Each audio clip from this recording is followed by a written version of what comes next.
এখন যেটা নিয়ে কথা বলবো সেটা হচ্ছে হাউসফুল 5-এর টিজার বেরিয়েছে একটা। এই বছরের জুন মাসের 6 তারিখে রিলিজ করছে। টিজারটা নিয়ে যদি কি বলবো, টিজারের মধ্যে কি ছিল পজিটিভ পয়েন্ট? জিরো। কিচ্ছু ছিল না টিজারটার মধ্যে। খালি ফার্স্ট টু লাস্ট একটা স্টার কাস্টকে, মানে একটা বড় সড়ো স্টার কাস্ট নিয়ে নিয়েছে। অক্ষয় কুমার, রিতেশ দেশমুখ, অভিষেক বচ্চন, দিনো মরিয়া, নিকেতন, চিত্রাঙ্গদা সিং, জ্যাকলিন, এই সেই হ্যানা ত্যানা প্রচুর, বিশেষ করে নানা পাটেকার। একটা বড় star caste, huge star caste নিয়েছে।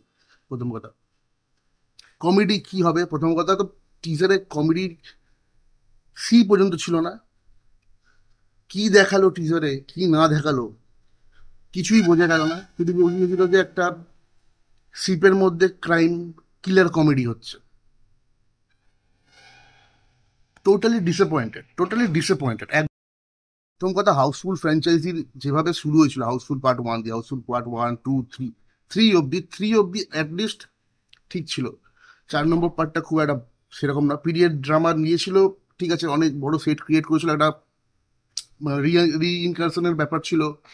তো সেক্ষেত্রে তাও একটা মানা যায়। এখানে তো পার্টিকুলারলি কিছুই নেই। প্রথম ট্রেলার শুরু থেকে মিডিল অব্দি শুধু স্টার কাস্ট দেখিয়ে যাওয়া হয়েছে, কোনো কমেডি দেখানো হয়নি। নানা পাটেকার, হ্যাঁ তা একটাই মনে হয়, নানা পাটেকের যদি ওই জাস্ট জায়গাটা ধুতি না এটা ছিল উড়ে যাচ্ছিল, ওই জায়গাটা হাসি তো লাগেনি, চেষ্টা করেছে দেওয়ার হাসি ওরা। লাস্টের দিকে গিয়ে একটা স্কুইড গেমের মতো মাস্ক পরিয়ে দিল, পরিয়ে দিয়ে দেখাচ্ছে ও খুন করছে। পুরোটা একটা শিপের মধ্যে, ক্রুজের মধ্যে।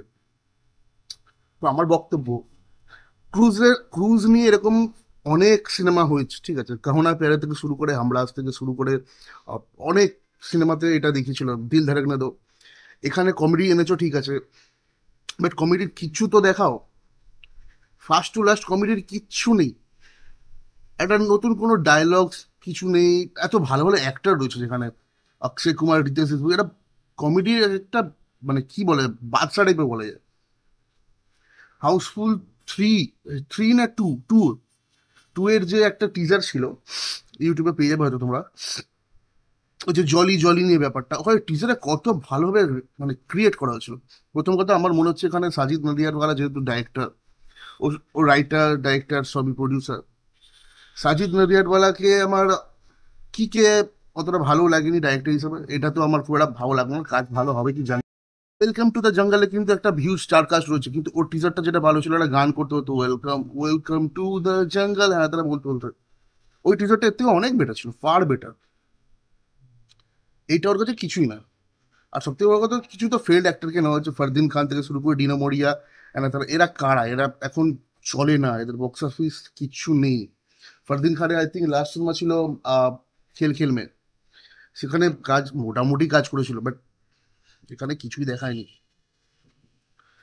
আমার কাছে টোটালি ডিসঅ্যাপয়েন্টেড লেগেছে টিজারটা। এটা টিজার নয়, আর একটা কি লাল পাড়ি কি একটা গান চালিয়েছে ব্যাকে গায়ে, খুব বাজে লাগছিল গানটা শুনতে, খুব বাজে লাগছিল। তো টিজারটা টোটালি আমার কাছে বকবাস লেগেছে, একদম ফালতু লেগেছে।